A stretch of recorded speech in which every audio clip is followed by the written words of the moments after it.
Hello everyone, welcome back to Kaira classes. आज हम start करने जा रहे हैं क्लास 10th साइंस का chapter number 3 metals and non metals. आज की वीडियो का टॉपिक है properties of metals and non metals. तो वीडियो स्टार्ट करने से पहले अगर आपने अभी तक मेरे चैनल को सब्सक्राइब नहीं किया है तो प्लीज सब्सक्राइब करें कायरा क्लासेस को, जिससे आप मेरी कोई भी वीडियो मिस ना कर पाए। Thank you.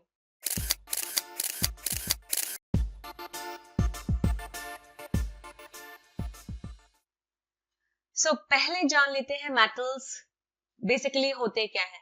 तो एलिमेंट को आप फर्दर क्लासिफाई कर सकते हो 3 ग्रुप्स में। एक है मेटल, एक है नॉन मेटल और तीसरा है metalloids. Now come to physical properties of metals. Metals are solid at room temperature except mercury and gallium. सबसे पहली प्रॉपर्टी है कि मेटल्स जो होते हैं जनरली सॉलिड होते हैं रूम टेम्परेचर पे, पर यहाँ पे भी एक्सेप्शन आता है मरकरी और गैलियम का। सेकंड प्रॉपर्टी है मेटल्स की ज्यादातर हाई मेल्टिंग पॉइंट और बॉइलिंग पॉइंट होती है, और यहाँ पे एक्सेप्शन आता है गैलियम और सीशियम। इसका मतलब ये है कि गैलियम और सीशियम का मेल्टिंग पॉइंट और बॉइलिंग पॉइंट हाई नहीं होता है। थर्ड है जो मेटल्स हैं उनके पास काफी हाई डेंसिटी होती है। डेंसिटी मतलब मास अपॉन वॉल्यूम, तो बेसिकली ये काफी डेंस होते हैं। नेक्स्ट है मेटल्स मैलेबल होते हैं। इसका मतलब ये है कि इन्हें आराम से मतलब बेसिकली इन्हें बीट करके इन्हें थिन शीट्स में कन्वर्ट किया जा सकता है। तो हैमर से बीट करके इन मेटल्स को आप पतली पतली शीट्स में कन्वर्ट कर सकते हो। नेक्स्ट है मेटल्स आर डक्टाइल। डक्टिलिटी मतलब ability of metals to be drawn into thin wires. आप मेटल्स को जब पतले पतले वायर्स में ड्रॉन करोगे तो उसे हम कहते हैं डक्टिलिटी। पतले पतले वायर्स में कन्वर्ट करना इज नोन एज डक्टिलिटी। तो मेटल्स डक्टाइल होते हैं। सबसे ज्यादा डक्टाइल मेटल है यहाँ पे gold. Metals give sonorous sound when struck. जैसे ही मेटल्स की सरफेस पे कुछ लगता है या स्ट्रक किया जाता है उसे किसी चीज से, तो वो सोनोरस साउंड प्रोड्यूस करते हैं। They are good conductors of heat and electricity. The best conductors of heat are silver and copper. तो बेस्ट कंडक्टर में आता है यहाँ पे सिल्वर और कॉपर।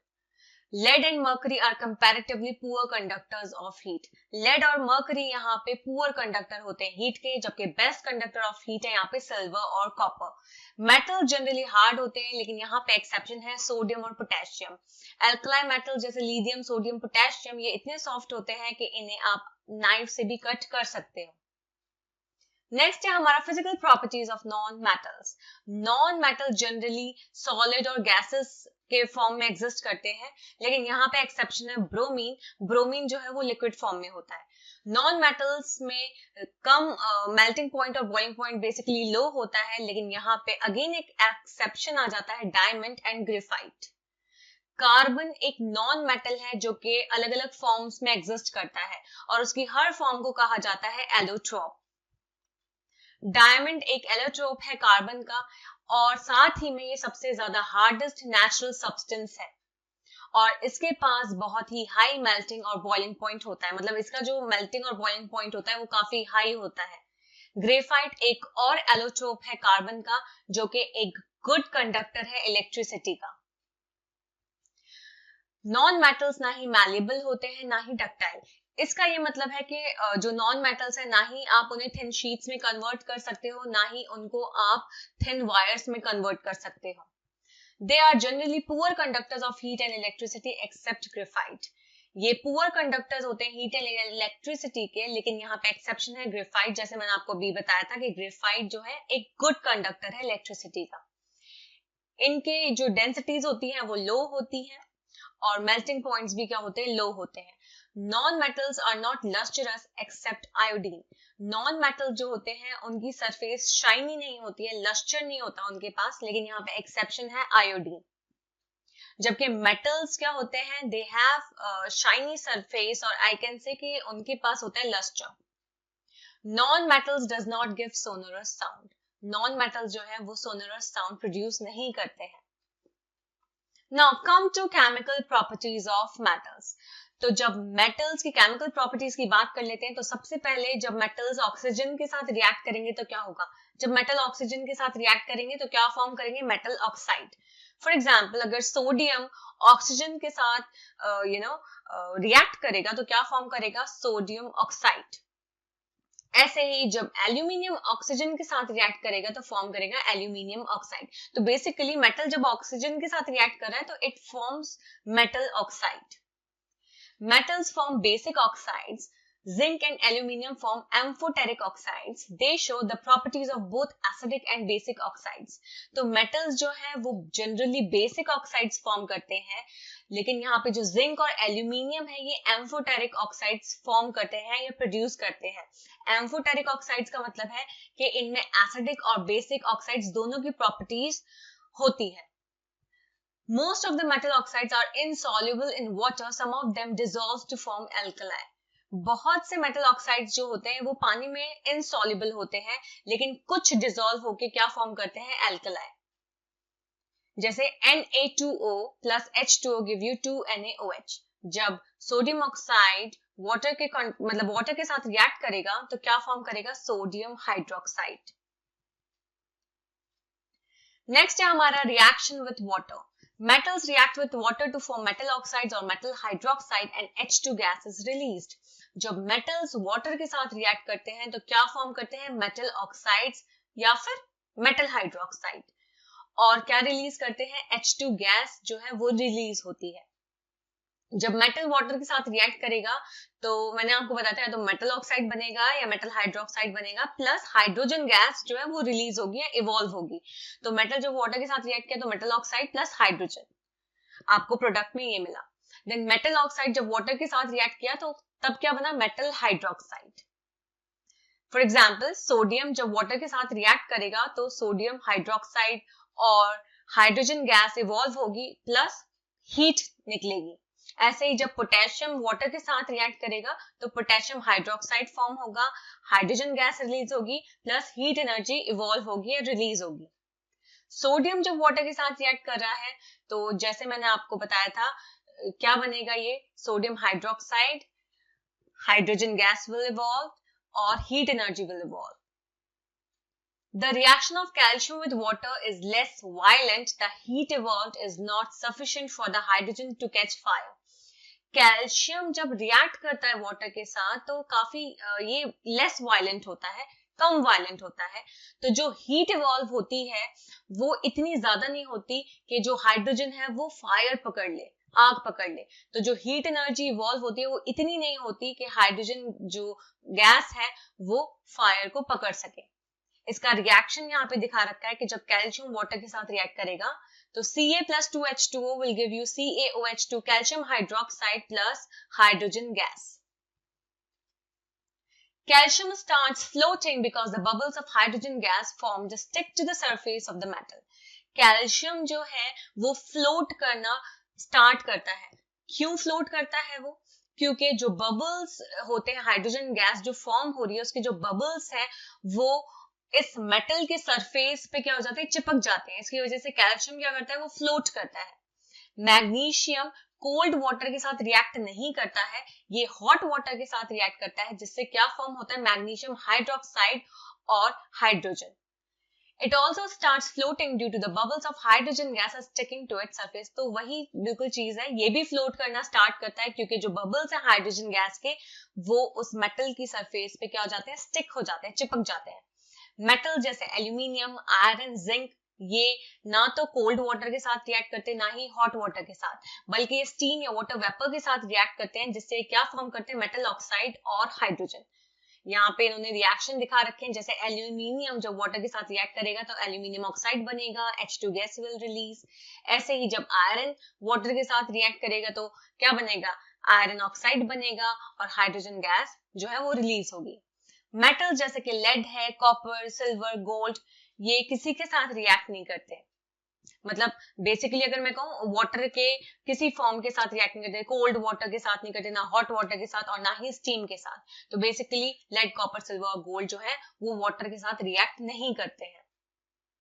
नेक्स्ट है हमारा reaction with dilute acids.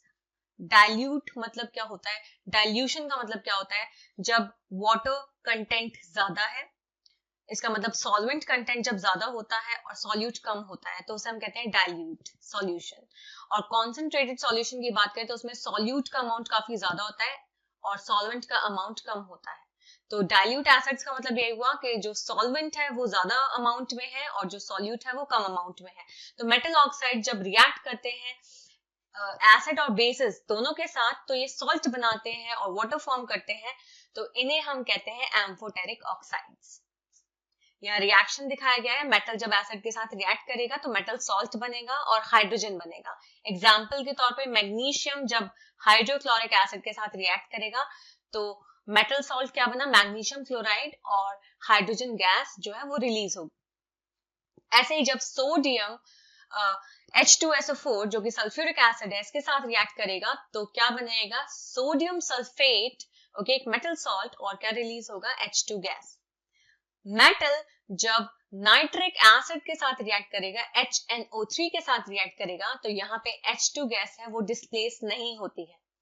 Hydrogen gas is not evolve when a metal reacts with nitric acid.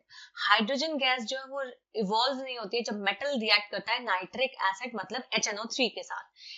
It is because HNO3 is a strong oxidizing agent. अब ऐसा क्यों होता है कि हाइड्रोजन गैस जो है वो इवॉल्व नहीं होती है, वो इसलिए क्योंकि HNO3 जो है वो स्ट्रॉन्ग ऑक्सीडाइजिंग एजेंट है। ये ऑक्सीडाइज करता है, जो H2 प्रोड्यूस होती है उसको ऑक्सीडाइज करता है किसमें, मतलब बेसिकली वाटर में, और फिर खुद जो है वो रिड्यूस हो जाता है किसी भी नाइट्रोजन ऑक्साइड में, जैसे N2O में या NO में या NO2 में। लेकिन मैग्नीशियम और मैंगनीज जो है वो रिएक्ट करते हैं बहुत ही डाइल्यूट HNO3 के साथ, जिससे क्या रिलीज होता है, क्या इवॉल्व होता है, H2 gas. The reaction was also the almost exothermic in this case. अब ये जो रिएक्शन है वो बहुत ज्यादा एक्सोथर्मिक होता है इस केस में। एक्सोथर्मिक मतलब बहुत ही ज्यादा हीट इवॉल्व या हीट एनर्जी बहुत निकलना, उसे हम कहते हैं एक्सोथर्मिक। तो यहाँ पे हीट काफी इवॉल्व होती है। The reactivity decreases in the order magnesium, aluminium, then zinc, then iron. अब ये जो रिएक्टिविटी है वो किस ऑर्डर में डिक्रीज होती है, मतलब मैग्नीशियम जो है वो रिएक्टिव है, ठीक है, एल्यूमिनियम मैग्नीशियम से कम है, जिंक एल्यूमिनियम से कम है, और आयरन जो है वो जिंक से कम है। तो इस तरह से रिएक्टिविटी जो है वो डिक्रीज करती है। इसका मतलब यहाँ पे सबसे ज्यादा रिएक्टिव क्या हुआ, मैग्नीशियम, और सबसे कम रिएक्टिव हुआ iron. In the case of copper, no bubbles were seen and the temperature also remained unchanged. This shows that copper does not react with dilute HCl. इस केस में, ये जो केस है कॉपर का, उसमें बबल्स जो है वो नहीं दिखते हैं और जो टेम्परेचर है वो अनचेंज्ड रहता है, मतलब चेंज नहीं होता है। इसका मतलब ये है कि जो कॉपर है वो रिएक्ट नहीं करता है डाइल्यूट HCl के साथ। नेक्स्ट है हमारा metals react with solutions of other metal salts. Metals जो हैं वो किस तरह से रिएक्ट करते हैं मेटल्स, मतलब दूसरे मेटल सॉल्ट्स के सॉल्यूशंस के साथ। Reactive metals can displace less reactive metals from the compounds in solution और मोल्टन फॉर्म। अब जो ज्यादा रिएक्टिव मेटल्स हैं, जैसे मैंने आपको बताया था, एक रिएक्टिविटी सीरीज है, ओके, तो अगर ज्यादा रिएक्टिव मेटल है तो वो लेस रिएक्टिव मेटल को डिस्प्लेस कर सकता है उसके कंपाउंड से, ओके, या मोल्टन फॉर्म में उससे डिस्प्लेस कर सकता है। It is simple and easy if metal A displaces metal B from its solution, it is more reactive than B। ये सिंपल और इजी होता है अगर मेटल A डिस्प्लेस कर रहा है मेटल B को उसके सॉल्यूशन से। इसका मतलब ये है जो मेटल A है वो बहुत ज्यादा रिएक्टिव है मेटल B से। फॉर एग्जाम्पल, रिएक्शन के तौर पे metal A plus salt solution of B gives salt solution of A plus metal B। तो यहाँ पे मेटल A जो है वो ज्यादा रिएक्टिव है मेटल B से, तो जो मेटल A है वो डिस्प्लेस कर देगा किसको, मेटल B को। जो मेटल B का सॉल्ट सोल्यूशन है उससे डिस्प्लेस कर देगा मेटल B को, और क्या फॉर्म होगा, सॉल्ट सोल्यूशन ऑफ A, और मेटल B क्या हो जाएगा, वो अलग फॉर्म होगा।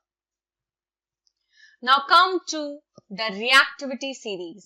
The reactivity series is a list of metals arranged in the order of their decreasing activities. यहाँ पे एक reactivity series है जिसमें metals की list दे रखी है जो कि किस order में arrange है, अपनी decreasing activities के order में ये arrange है। और ये reactivity series कहाँ से आता है, जब displacement experiments study किए गए थे तब जाके reactivity series जो है वो develop हुई थी। तो यहाँ पे आप देख सकते हो किस तरह से रिएक्टिविटी सीरीज दिखा रखी है। टॉप पे पोटेशियम है सबसे ज्यादा रिएक्टिव, ओके, और किस तरह से रिएक्टिविटी जो है वो कम होती जा रही है, जैसे जैसे नीचे आते जा रहे हो आप, तो रिएक्टिविटी जो है वो मेटल्स की कम होती जा रही है। तो सबसे ज्यादा हाईली रिएक्टिव है या मोस्ट रिएक्टिव है पोटेशियम, और सबसे कम रिएक्टिव है गोल्ड। यहाँ पे एक और इम्पोर्टेंट बात जो हमने पिछले उसमें पढ़ी थी, पिछले अभी स्लाइड में देखी थी, कि जो ज्यादा रिएक्टिव मेटल है वो कम रिएक्टिव मेटल को क्या करता है, डिस्प्लेस करता है उसके सॉल्यूशन से। ओके, जैसे अगर मैं बात करूं फॉर एग्जांपल, आयरन को डिस्प्लेस कौन कौन कर सकता है, जो इसके ऊपर जितने भी मेटल्स हैं वो आयरन को डिस्प्लेस कर सकते हैं। इसका मतलब potassium, sodium, calcium, magnesium, aluminium, zinc. तो ये जो मेटल्स हैं ये आराम से आयरन को डिस्प्लेस कर सकते हैं, बिकॉज ये आयरन से ज्यादा रिएक्टिव है। इसी तरह से आप देख सकते हो कि कॉपर को कौन कर सकता है डिस्प्लेस, कौन कौन से मेटल्स डिस्प्लेस कर सकते हैं। तो कॉपर से जितने भी ऊपर के मेटल्स हैं, ओके, पोटेशियम से लेके हाइड्रोजन तक, ये कॉपर को आसानी से डिस्प्लेस कर सकते हैं। आज की वीडियो में बस इतना ही। नेक्स्ट वीडियो में हम पढ़ेंगे how do metals react with non metals. I hope आपको वीडियो समझ में आया हो। Thank you for watching and please subscribe my channel for more videos. Thank you.